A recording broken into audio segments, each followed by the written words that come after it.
Good morrow, scholars. Welcome back to Star Wars Return of the Jedi. We are in Chapter 2, page 496. Now, keep in mind, this chapter is 32 pages long, so this is going to be an extra long episode. But don't worry, if you guys are fans of New Moon, I will in fact get the next chapter out for that one. Han strained to see her, though he had the eyes of a newborn. Leia, where are you? Or are we? What? I don't know. Jabba's palace. I've got to get you out of here, quick. He sat up shakily. Everything's a blur. I'm not going to be much help.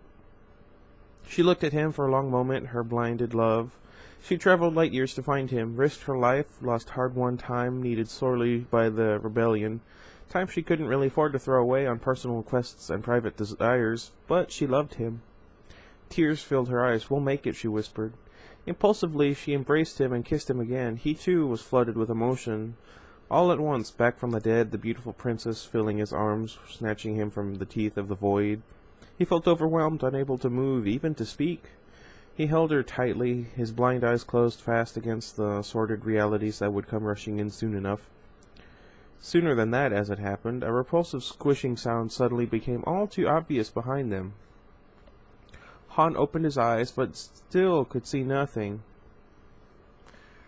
Leia looked up to the alcove beyond, and her gaze turned to an expression of horror. For the curtain had been drawn away, the entire area, floor to ceiling, was composed of a gallery of the most disgusting miscreants of Jabba's court, gawking, salivating, and wheezing. Wheezing. Leia's hand shot up to her mouth. What is it? Han pressed her. Something obviously was terribly wrong. He stared into his own blackness. An obscene cackle rose from the other side of the alcove. A Huttese cackle. Woo, woo, woo, woo, woo, woo, woo. Dang. I'm gonna get it. Probably after he's dead. Spoilers. Han held his head, closed his eyes again, as if to keep away the inevitable for one more moment. I know that laugh. The curtain on the far side was suddenly drawn open. There sat Jabba, Ishitib, Bib, Boba, and several guards. They all laughed, kept laughing, laughed to punish. My, what a touching sight, Jabba purred. Han, my boy, your taste in companions has improved, even if your luck has not. I'm fairly certain it's only translated to English for our benefit, but also because Han Solo is able to understand what Jabba says. Even blind, Solo could slide into smooth talk easier than a spice eater. Listen, Jabba, I was on my way to pay you back when I got a little sidetracked. Now, I know we've had our differences, but I'm sure we can work this out. This time, Jabba genuinely chuckled. It's too late for that, Solo. You may have been the best smuggler in the business, but now you're bantha fodder. He cut short his smile and gestured to his guards. Take him. Guards grabbed Leia and Han. They dragged the Corellian pirate off, while Leia continued struggling where she was. I will decide how to kill him later, Jabba muttered. I'll pay you triple, Solo called out. Jabba, you're throwing away a fortune. Don't be a fool. Then he was gone. From the rank of guards, Lando quickly moved forward, took hold of Leia, attempted to lead her away. Jabba stopped them. Wait, bring her to me. Lando and Leia halted in mid-stride. Lando looked tense, uncertain what to do. It wasn't quite time to move yet. The odds still weren't right. He knew he was the ace in the hole, and an ace in the hole was something he had to know how to play to win. I'll be all right, Leia whispered. I'm not so sure, he replied. But the moment was past, and there was nothing else to be done now. He and Ishitib, the bird lizard, dragged the young princess to Jabba. 3PO, who'd been watching everything from his place behind Jabba, could watch no more. He turned away in dread. Ouch. Excuse me, sorry. Leia, on the other hand, stood tall before the loathsome monarch. Her anger ran high. With all the galaxy at war, for her to be detained on this dust ball of a planet, that's offensive to Luke. By this petty scum dealer was more outrageous than she could tolerate. Still, she kept her voice calm, for she was, in the end, a princess. We have powerful friends, Jabba. You will soon regret this. I'm sure, the old gangster rumbled with glee. But in the meantime, I will thoroughly enjoy the pleasure of your company. He pulled her eagerly to him until their faces were mere inches apart, her belly pressed to his oily snakeskin. She thought about killing him outright then and there, but she held her ire in check, since the rest of these vermin might have killed her before she could escape with Han. Better odds were sure to come later, so she swallowed hard and, for the time being, put up with this slime pot as best she could. 3PO peeked out momentarily, then immediately withdrew again. Oh no, I can't watch. Foul beast that he was, Jabba poked his fat, dripping tongue out to the princess and slapped a beastly kiss squarely on her mouth.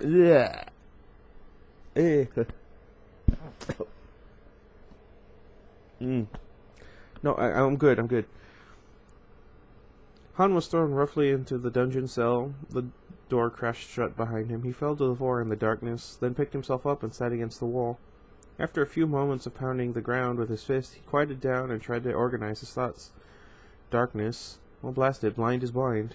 No use wishing for moon dew on a meteorite. Only it was so frustrating coming out of deep freeze like that, saved by the person who... Leia, the Star Captain's stomach dropped at the thought of what must be happening to her now. If only she knew where he was. He knew where he was, sorry.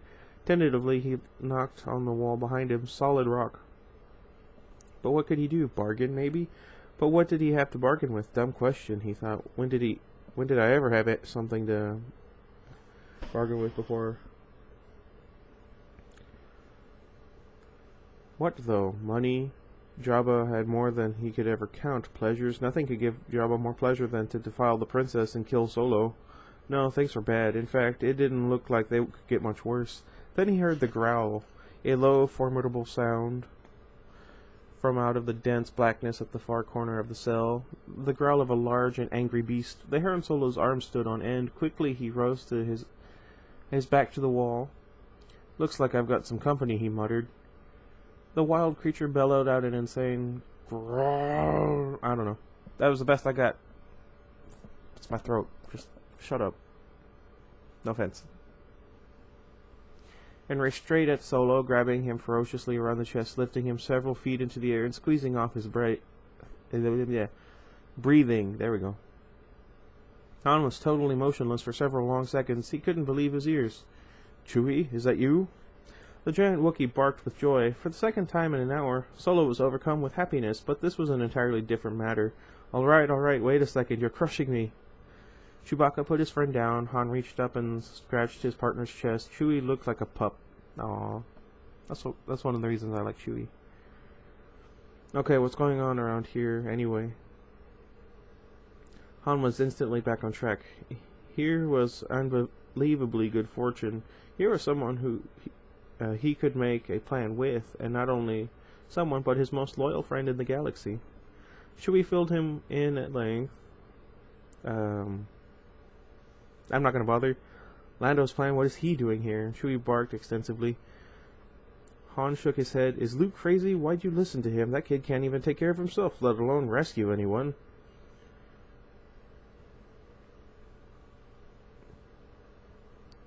Chewbacca continues. At Jedi Knight, come on, I'm out of it for a little while, and then everybody gets delusions. Chewbacca growled insistently. Han nodded dubiously in the blackness. I'll believe it when I see it, he commented, walking stoutly into the wall. If you'll excuse the expression. It's kind of funny. The iron main gate of Jabba's palace scraped open, harshly oiled, only with sand and time. Standing outside in the dusty gale, staring into the black, cavernous entranceway, was Luke Skywalker. He was clad in the robe of a Jedi Knight. A cassock, really, but bore neither gun nor lightsaber. He stood loosely, without bravado, taking a measure of the place before entering. He was a man now, wiser like a man, older, more from loss than from years. Loss of illusions, loss of dependency, loss of friends to war, loss of sleep to stress, loss of laughter, loss of his hand. But of all his losses, the greatest was that which came from knowledge, and from the deep recognition that he could never unknow what he knew. So many things he wished he'd never learned. He had aged with the weight of this knowledge. I also know this feeling. Knowledge brought benefits, of course. He was less impulsive now. Manhood had given him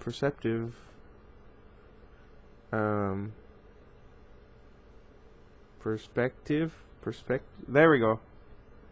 Perspective, a framework in which to fit the events of his life, that is, a lattice of space and time coordinates spanning his existence back to the earliest memories ahead to 100 alternative futures, a lattice of depths and conundrums and intricacies through which Luke could peer at any new event in his life, peer at it with... I'm gonna keep struggling with this word for some reason. Perspective. A lattice of shadows and corners rolling back into the vanishing point on the horizon of Luke's mind, and all these shadow boxes that lent to such perspective to things. Well, this lattice gave life a certain darkness. Okay, I feel like the author is reusing way too many words to try and sound smart. No offense, James Caan. I'm just saying. Nothing of substance, of course, and in any case, some would have said this shading gave a depth to his personality where before it had been thin, without dimension. A friend of mine actually did say that. Though such a suggestion probably would have come from jaded critics, reflecting a jaded time. See?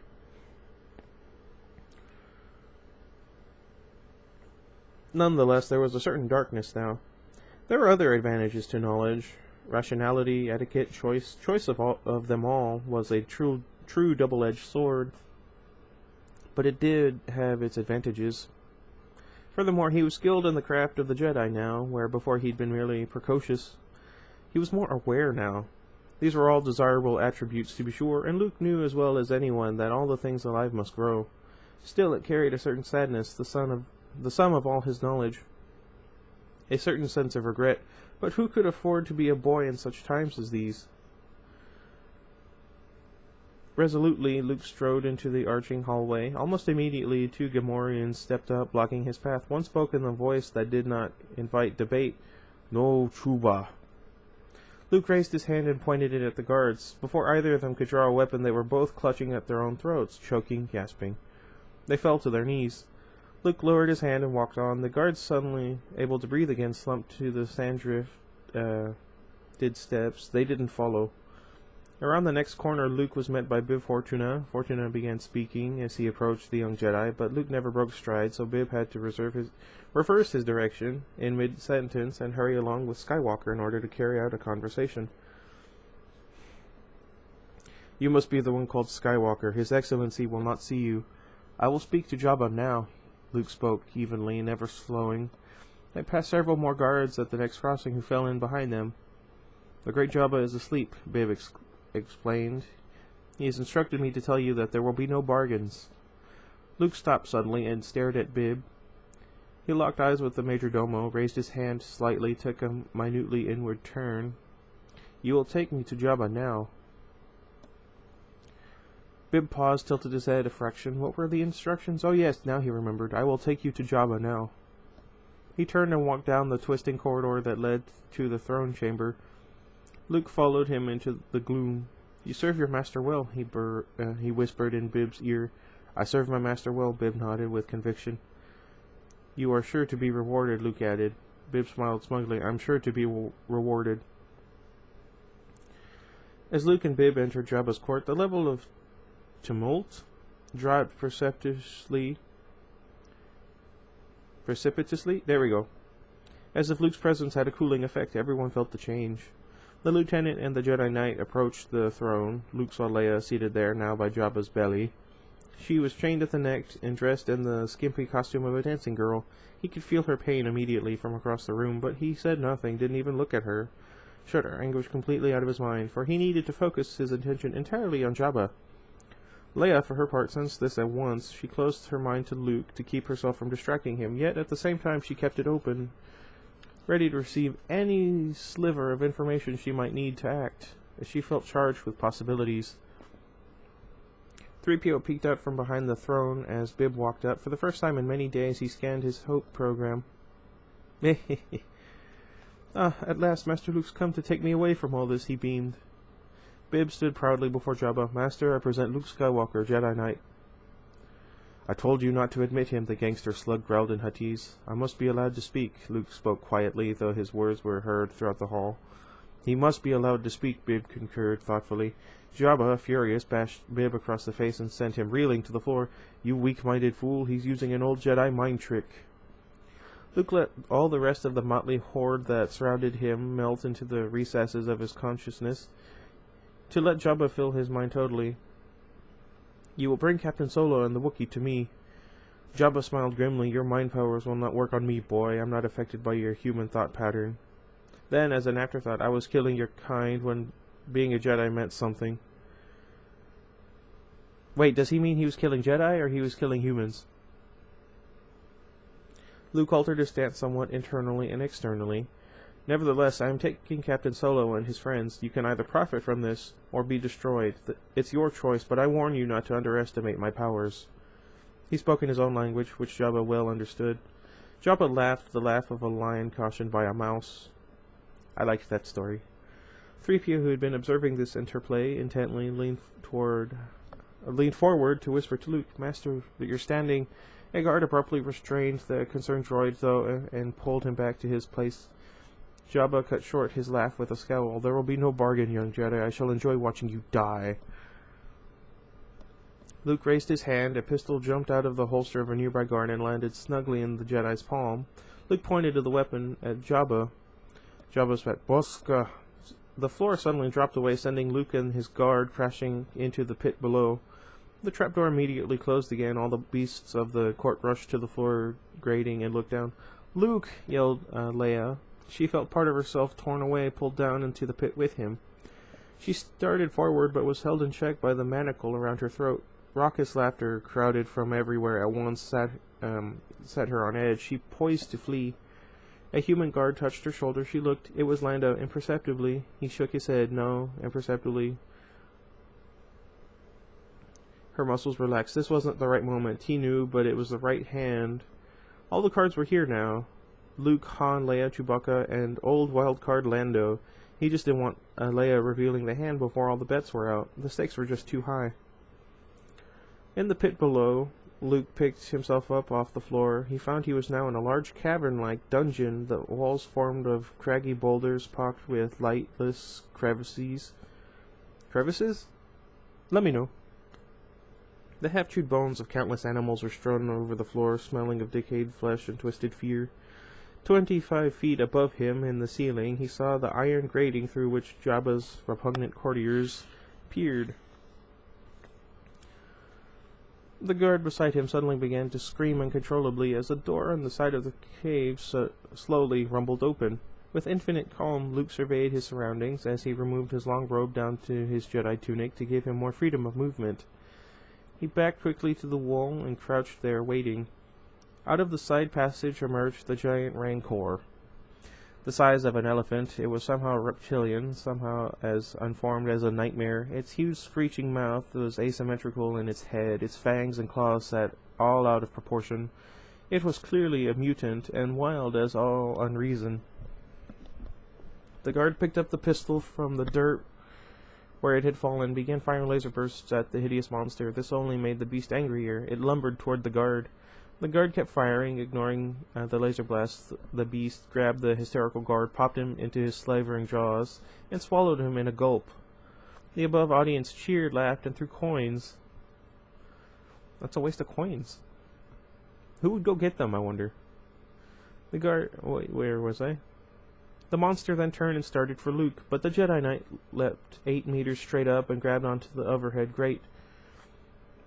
The crowd began to boo. Hand over hand, Luke traversed the grating toward the corner of the cave, struggling to maintain his grip as the audience jeered at his efforts. One hand slipped on the oily grid, and he dangled precariously over the baying mutant. 2 Jawas ran across the top of the grate. They mashed Luke's fingers with their rifle butts. Once again, the crowd roared its approval. The Rancor pawed at Luke from below, but the Jedi dangled just out of reach. Suddenly, Luke released his hold and dropped directly onto the eye of the howling monster. Then he tumbled to the floor. The Rancor screamed in pain and stumbled, swatting at its own face to knock away the agony. It ran in circles a few times, then spotted Luke again and came at him. Luke stooped down to pick up the long bone of an earlier victim. He brandished it before him. The gallery above thought this was hilarious and hooted in delight. The monster grabbed Luke and brought him up to his salivating mouth. At the last moment, though, Luke wedged the bone deep in the Rancor's mouth and jumped to the floor as the beast began to gag. The Rancor bellowed and flailed about, running headlong into a wall. Several rocks were dislodged, starting an avalanche that nearly buried Luke as he crouched deep in a crevice near the floor. The crowd clapped in unison. Luke tried to clear his mind. Fear is a great cloud, Ben used to tell him. It makes the cold colder and the dark darker, but let it rise and it will dissolve. So Luke let it rise past the clamor of the beast above him and examined ways he might turn the sad creature's rantings on itself. It was not an evil beast, that much was clear. Had it been purely malicious, its wickedness could easily have been turned on itself, for pure evil, Ben had said, was always self-destructive in the end. But this monster wasn't bad, merely dumb and mistreated. Hungry and in pain, it lashed out at whatever came near. For Luke to have looked on that as evil would have only been a projection of Luke's own darker aspects. It would have been false, and it certainly wouldn't have helped him out of this situation. No, he was going to have to keep his mind clear, that was all, and just outwit the savage brute to put it out of its misery. Most preferable would have been to set it loose in Jabba's court, but that seemed unlikely. He considered next giving the creature the means to do itself in, to end its own pain. Unfortunately, the creature was too far angered to comprehend the solace of the void. This is also sad. Luke finally began studying the specific contours of the cave to try to come up with a specific plan. Seriously, why keep repeating the words? I don't understand. Anyway. The Rancor, meanwhile, had knocked the bone from its mouth and, enraged, was scrambling through the rubble of fallen rocks, searching for Luke. Luke, though his vision was partially obscured by the pile that still sheltered him, could see now past the monster to a holding cave beyond, and beyond that to a utility door, if only he could get to it. The Rancor knocked away a boulder and spotted Luke recoiling in the crevice. Voraciously, it reached up to pluck the boy out. Luke grabbed a large rock and smashed it down on the creature's finger as hard as he could. As the Rancor jumped, howling in pain once more, Luke ran for the holding cave. He reached the doorway and ran in. Before him, a heavy barred gate blocked the way. Beyond this gate, the Rancor's two keepers sat eating dinner. They looked up as Luke entered, then stood and walked toward the gate. Sorry. Luke turned around to see the monster coming angrily after him.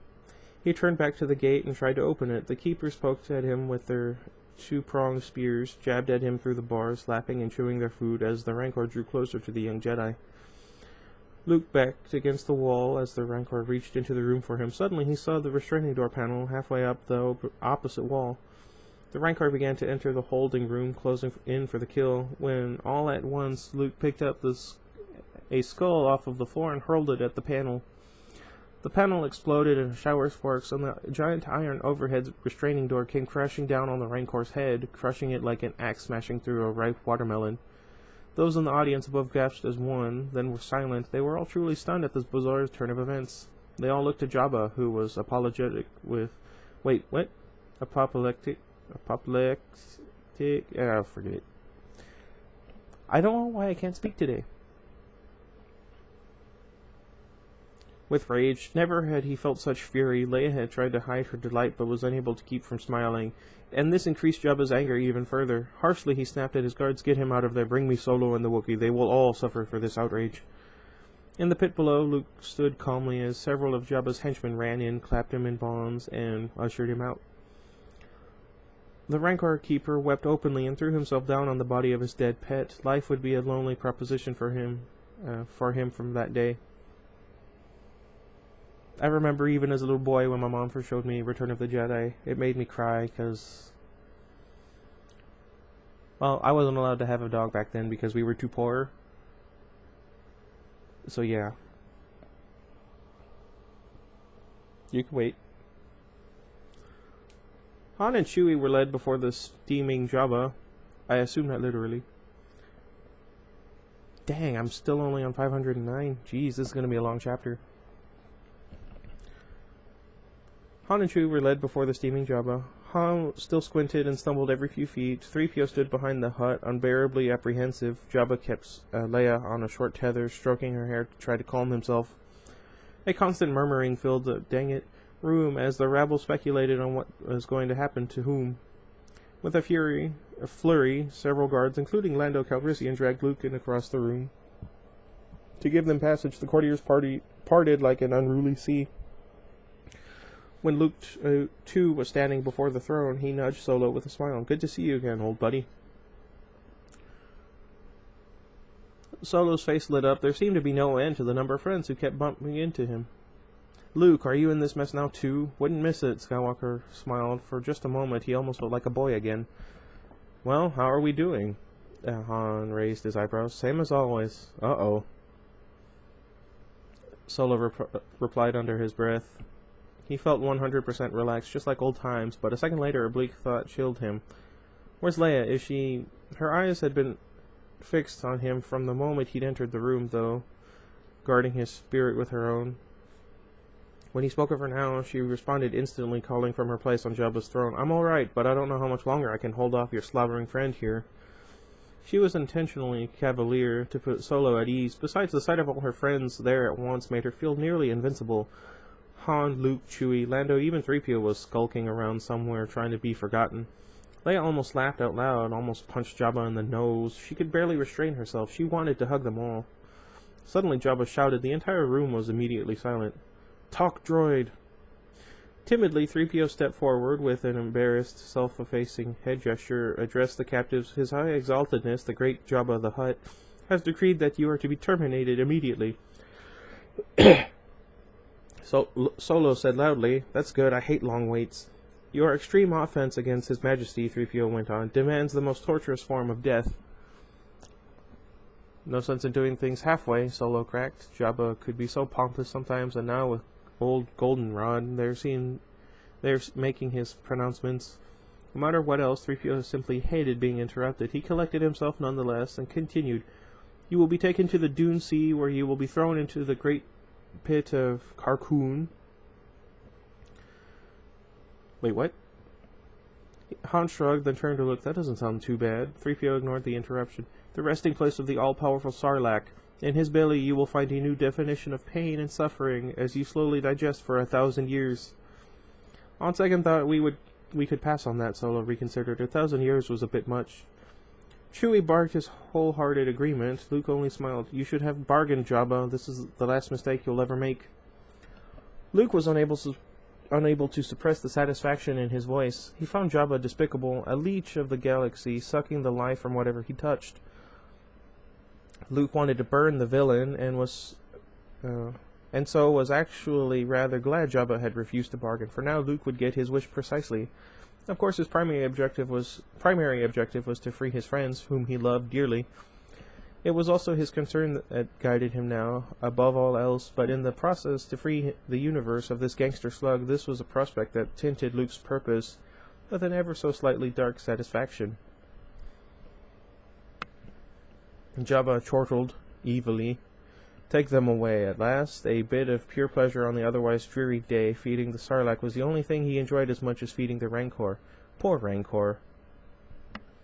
A loud cheer rose from the crowd as the prisoners were carried off. Leia looked after them with great concern, but when she caught a glimpse of Luke's face, she was stirred to see it still fixed in a broad, genuine smile. She sighed deeply to expel her doubts.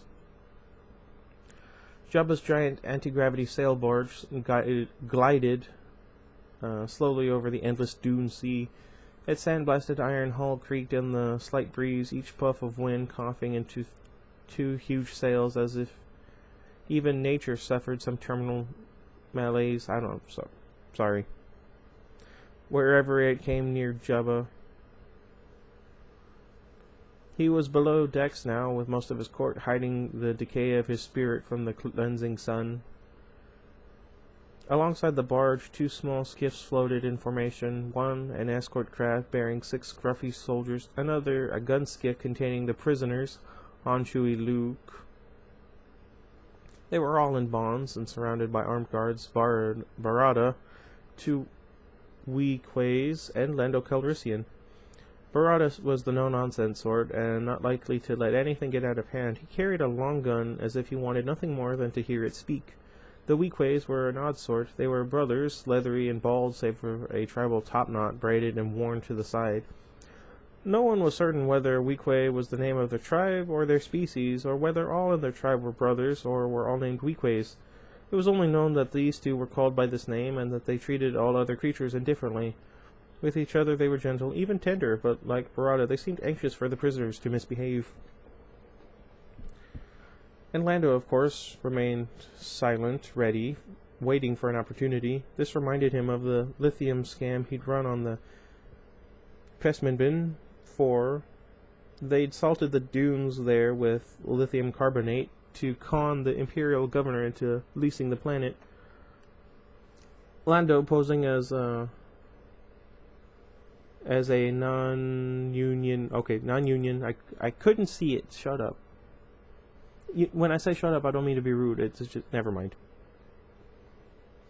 Mindguard had made the governor lie face down in the bottom of the boat and thrown his bribe overboard when the Union officials raided them. They'd gotten away scot-free on that one. Lando expected this job would go much the same, except that they might have to throw the guards overboard as well. Han kept his ear turned, for his eyes were still useless. He spoke with reckless disregard to put the guards at ease, to get them used to his talking and moving, so when the time came for him really to move, they'd be a critical fraction behind his mark. And of course, as always, he spoke just to hear himself speak. I think my sight is getting better. There we go. He said, squinting over the sand. Instead of a big dark blur, I see a bright big blur. Believe me, you're not missing anything, Luke smiled. I grew up here. Luke thought of his youth on Tatooine, living on his uncle's farm, cruising in his souped-up land speeder with his few friends, sons of other settlers, sitting down in their lonely outposts. Nothing ever to do here, really, for man or boy, but cruise the monotonous dunes and try to avoid the peevish Tusken raiders who guarded the sand as if it were gold dust. Luke knew this place. He had met Obi-Wan Kenobi here, old Ben Kenobi, the hermit who'd lived in the wilderness since nobody knew when, the man who'd first shown Luke the ways of the Jedi. Luke thought of him now with great love and great sorrow, for Ben was, more than anyone, the agent of Luke's discoveries and losses, and discoveries of losses. Ben had taken Luke to Mos Eisley, the pirate city on the western face of Tatooine, to the cantina where he'd first met Han Solo and Chewbacca the Wookiee, taken him there after Imperial stormtroopers had murdered Uncle Owen and Aunt Beru, searching for the fugitive droids R2-D2 and 3PO. That's how it all started for Luke here on Tatooine. Like a recurring dream, he knew this place, and he had sworn that he would never return. I grew up here, he repeated softly. And now you're going to die here, Solo replied. I wasn't planning on it. Luke shook himself out of his reverie. If this is your big plan so far, I'm not crazy about it. Jabba's palace was too well guarded. I had to get you out of there. Just stay close to Chewie and Lando. I'll take care of everything. I can hardly wait. Solo was had a sinking feeling this grand escape depended on Luke's thinking he was a Jedi. A questionable premise at best, considering it was an extinct brotherhood that had used a force he didn't really believe in anyway. A fast ship and a good blaster are what Han believed in, and he wished he had them now. Jabba sat in the main cabin of the sail barge, surrounded by his entire retinue. The party at the palace was simply continuing in motion, the result being a slightly wobblier brand of carousing, more in the nature of pre-lynching celebration. So bloodlust and belligerence were testing new levels. 3PO was way out of his depth. At the moment, he was being forced to translate an argument between Ifent Mon and Reyes concerning a point of quark warfare that was marginally beyond him. Ifent Mon was a bulky, upright pachydermoid, there we go, with an ugly, betusked snout, was talking to 3PO's way of thinking, an untenable position. However, on his shoulder sat Salacious Crumb, the insane little reptilian monkey who had the habit of repeating verbatim everything Ifant said, thereby effectively doubling the weight of Ifant's argument. Sounds like Michael.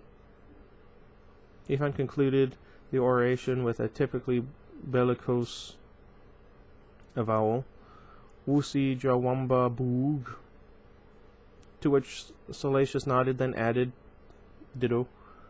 3PO didn't really want to translate this to Geese, the three-eyed goat face who was already drunk as a spicer, but he did. All three eyes dilated in fury. You know what? Just in case these are actually curse words, I'm not going to speak them anymore. Without further preamble, he punched Ifant Mon in the snout, sending him flying into a school of squid heads. C-3PO felt his response needed no translation and took the opportunity to slip to the rear, where he promptly bumped into a small droid serving drinks. The drinks spilled everywhere. The stubby little droid let out a fluent series of irate beeps, toots, and whistles, recognizable to 3PO instantly. He looked down in utter relief. R2, what are you doing here? I can see you're serving drinks. Again, just... I don't want to... Never mind. But this place is dangerous. They're going to execute Master Luke, and if we're not careful, us too. R2 whistled a bit nonchalantly. As far as 3PO was concerned, I wish I had your confidence, he replied glumly. Jabba chuckled to see Ifant Mon go down. He loved a good beating, especially loved to see strength crumble, to see the proud fall. He tugged with his swollen fingers on the chain attached to Princess Leia's neck. The more resistance he met with, the more he drooled, until he drawn the struggling, scantily clad princess close to him once more. Don't stray too far, my lovely. Soon you will begin to appreciate me. He pulled her very near and forced her to drink from his glass. Leia opened her mouth, and she closed her mind. It was disgusting, of course, but there were worse things, and in any case this wouldn't last. The worst thing she knew well. Her standard of comparison was the night she'd been tortured by Darth Vader. She had almost broken. The Dark Lord never knew how close he'd come to extracting the information he wanted from her, the location of the rebel base. He had captured her just after she'd managed to send R2 and 3PO for help, captured her, taken her to the Death Star, injected her with mind-weakening chemicals, and tortured her. Tortured her body first with the efficient pain droids, needles, pressure points, fire knives, electro-jabbers.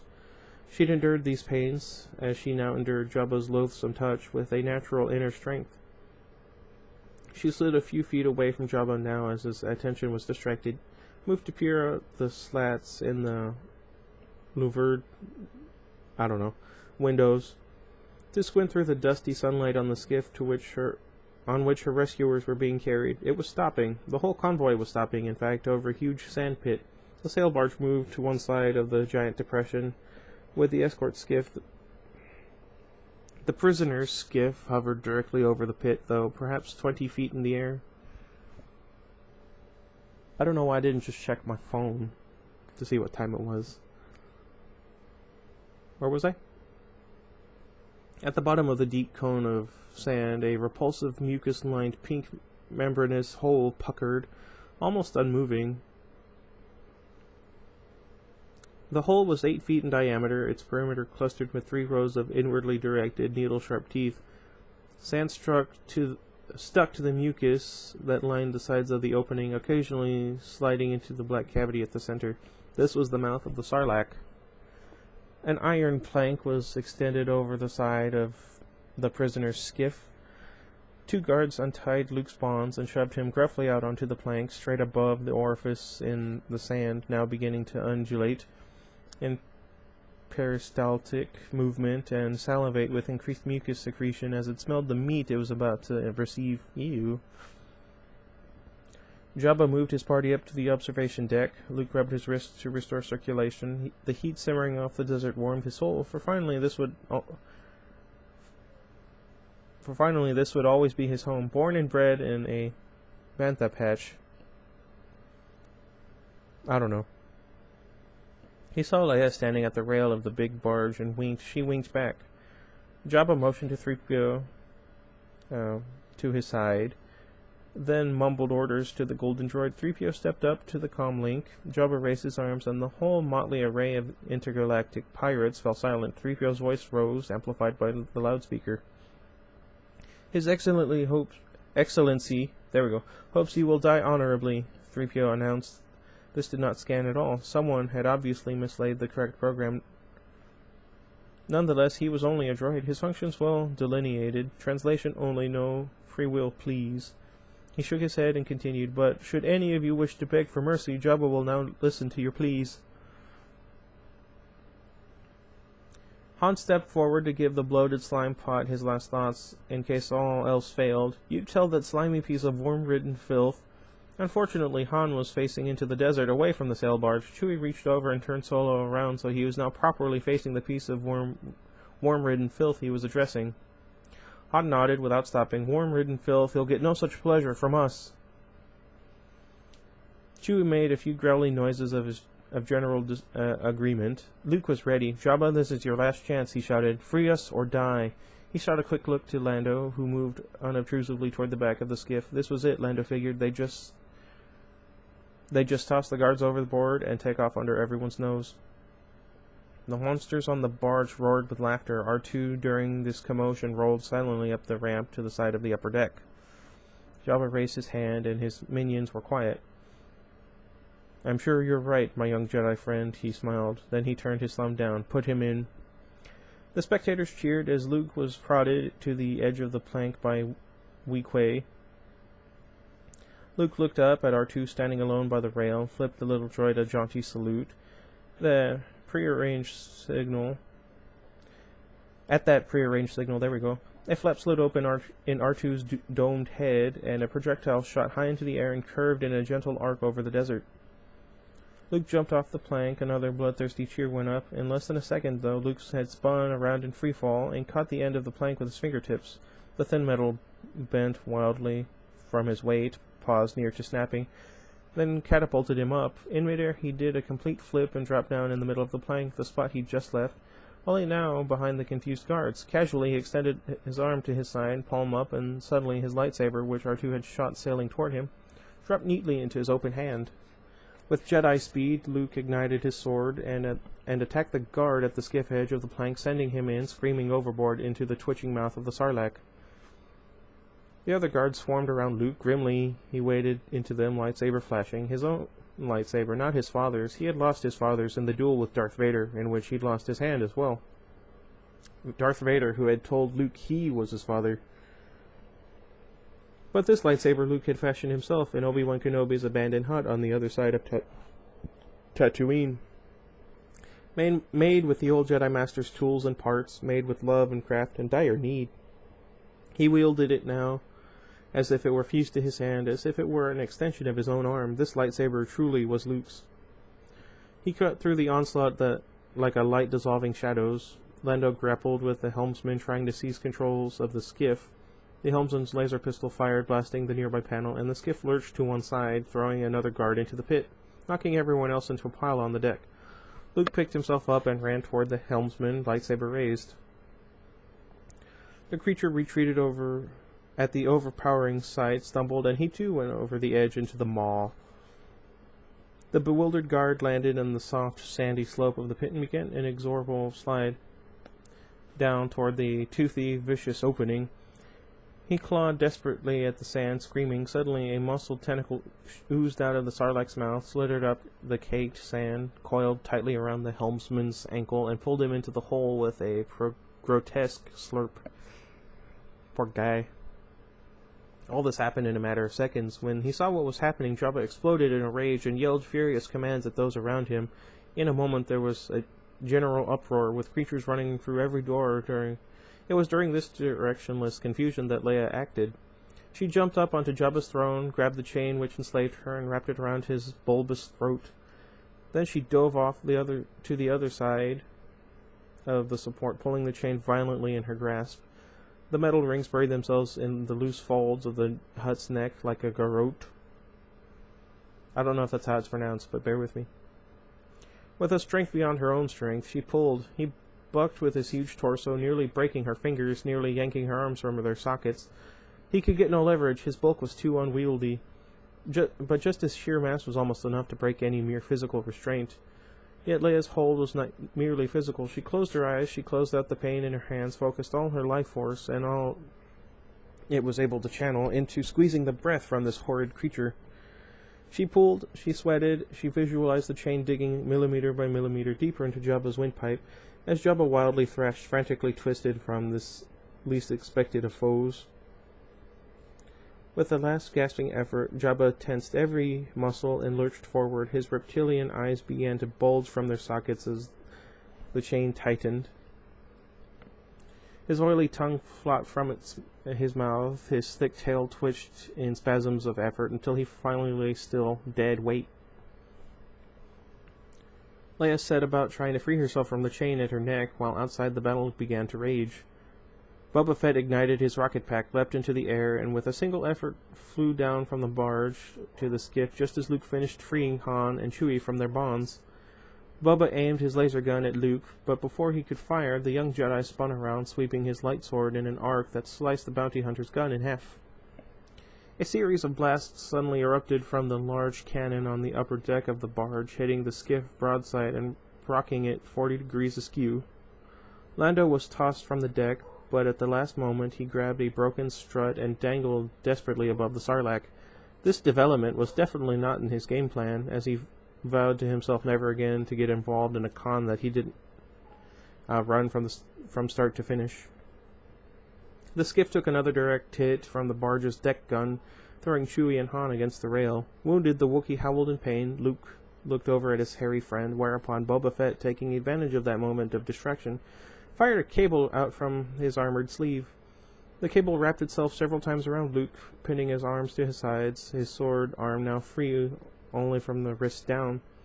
He bent his wrist so the lightsaber pointed straight up, and then spun toward Boba along the cable. In a moment, the lightsaber touched the end of the wire lasso, cutting through it instantly. Luke shrugged the cable away just as another blast hit the skiff, knocking Boba unconscious to the deck.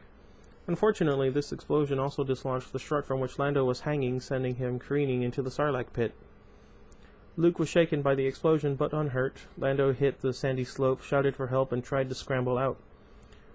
The loose sand only tumbled him deeper toward the gaping hole. Lando closed his eyes and tried to think of all the ways he might give the Sarlacc 1,000 years of indigestion. He bet himself 3-1 that he could outlast anybody else in the creature's stomach, maybe if he talked to that last guard out of his uniform.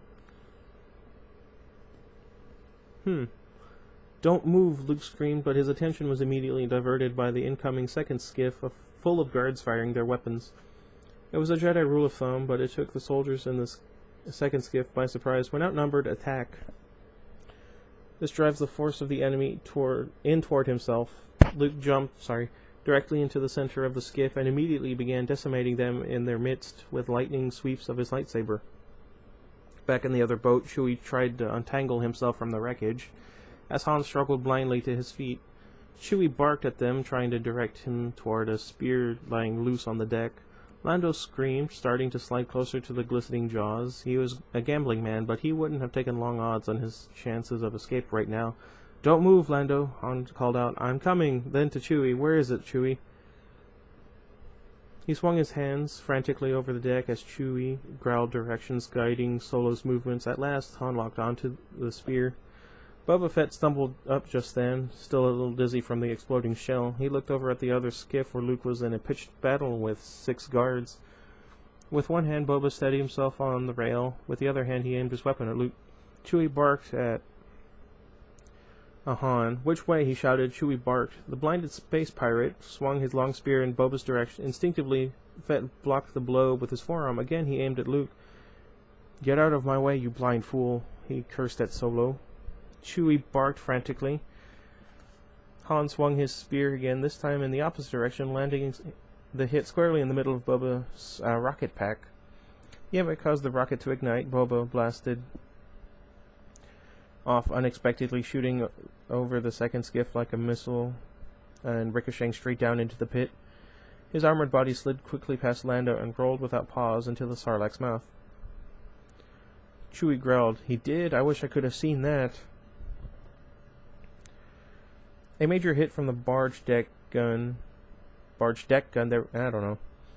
the skiff off on its side, sending Han and almost everything else overboard. His foot caught on the railing, though, leaving him swinging precariously above the Sarlacc. The wounded Wookiee tenaciously held on to the twisted debris astern. Luke finished going through his adversaries on the second skiff, assessed the problem quickly, and leapt across the chasm of sand to the sheer metal side of the huge barge. Slowly he began a hand-over-hand climb up the hull toward the deck gun. Meanwhile, on the observation deck, Leia had been intermittently struggling to break the chain which bound her to the dead gangster, and hiding behind his massive carcass whenever some guard ran by. She stretched her full length now, trying to retrieve a discarded laser pistol, but to no avail. Fortunately, R2 at last came to her rescue, after having first lost his bearings and rolled down the wrong plank. Oh yeah, I remember, that was funny. He zipped up to her, finally, extended a cutting appendage, there we go, from the side of his casing, and sliced through her bonds. Thanks, R2, good work. Now let's get out of here. They raced toward the door. On the way, they passed 3PO lying on the floor screaming as a giant tuberous Hulk named Hermy Oodle sat on him. Salacious Crumb, the reptilian monkey monster, crouched by 3PO's head, picking out the golden droid's right eye. No, no, not my eyes. 3PO screamed. R2 sent a bolt of a charge into Hermy Oodle's backside, sending him wailing through a window. A similar flash blasted Salacious into the ceiling, from which he didn't come down. 3PO quickly rose, his eye dangling from a sheaf of wires. What's a sheaf? Then he and R2 hurriedly followed Leia out the back door. The deck gun blasted the tilting skiff once more, shaking out virtually everything that remained inside except Chewbacca. Desperately holding on with his injured arm, he was stretching over the rail, grasping the ankle of the dangling Solo, who was, in turn, sightlessly reaching down for the terrified Calrissian. Lando had managed to stop his slippage by lying very still. Now every time he reached up for Solo's outstretched arm, the loose end slid him a fraction closer to the hungry hole. He sure hoped Solo wasn't still holding that silly business pack on Bespin against him. Chewie barked another direction at Han. Yeah, I know, I can see a lot better now. It must be all the blood rushing to my head. Great, Lando called up. Now could you just grow a few inches taller? I imagine it's because he's black that he's so sassy. Wait. Never mind. Shut up.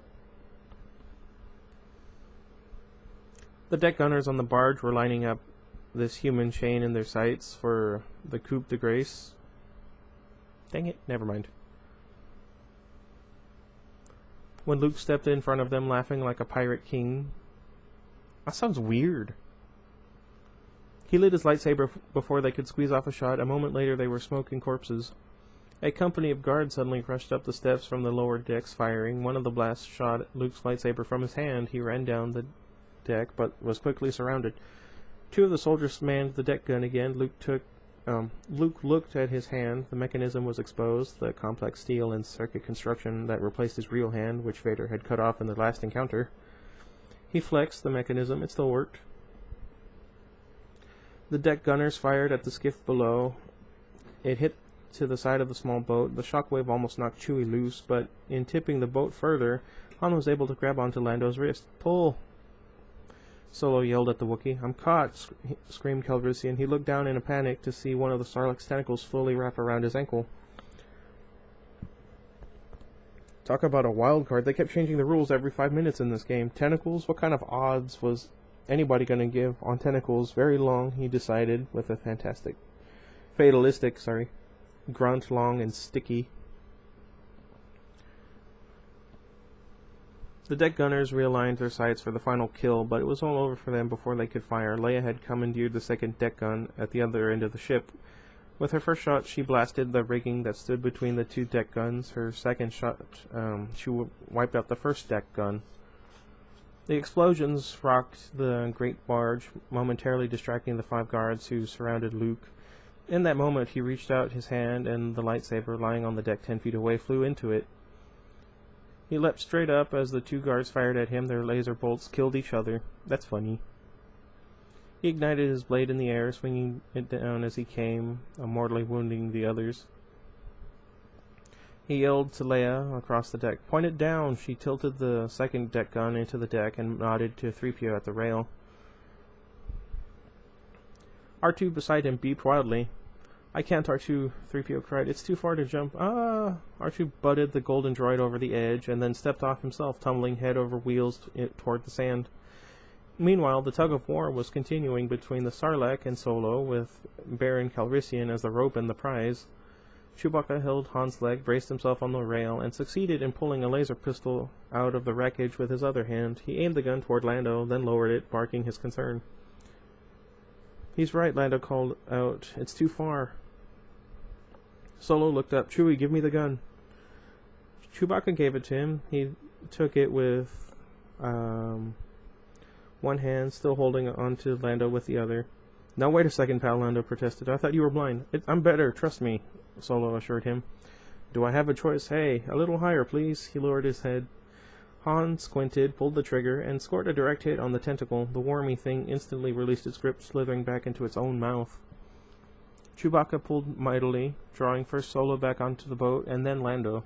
Luke, meantime, gathered Leia up in his left arm. With his right, he grabbed hold of a rope from the rigging on the half blown down mast. There we go.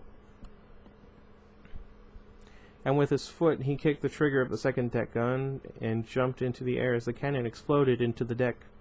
The two of them swung on the swaying rope all the way down to the empty hovering escort skiff. Once there, Luke steered it over the still listing prison skiff, where he helped Chewbacca, Han, and Lando on board. The sail barge continued exploding behind them. Half of it now was on fire. That's kinda interesting. Luke guided the skiff around beside the barge, where C-3PO's legs could be seen sticking straight up out of the sand. Beside them, R2-D2's periscope was the only part of his anatomy visible above the dune. The skiff stopped just above them and lowered a large electromagnet from its compartment in the boat's helm. With a loud clang, the two droids shot out of the sand and locked onto the magnet's plate. "Ow," groaned 3PO. R2 agrees. In a few minutes, they were all in the skiff together, more or less in one piece, and for the first time they looked at one another and realized they were all in the skiff together, more or less in one piece. There was a great long moment of hugging, laughing, crying, and beeping. Then somebody accidentally squeezed Chewbacca's wounded arm, and he bellowed, and they all ran about, securing the boat, checking the perimeters, looking for supplies, and sailing away. The great sail barge settled slowly in a chain of explosions and violent fires, and as the little skiff flew quietly off across the desert, disappeared finally in a brilliant conflagration that was only partially diminished by the scorching afternoon twilight of Tatooine's twin suns. Whew! That was a long chapter. Okay, look how much is left of the book, though. That was a gigantic chunk. I don't know why I just threw my book down on the ground. Okay, so let me know what you guys thought. That was a lot of fun, and look, it was almost an hour. Wow. What time is it now? Yep. Okay, so Twilight is going to take up most of what's left of my free time before work. Dang. Oh well. Until next time. Goodbye, everybody. Man, this was a long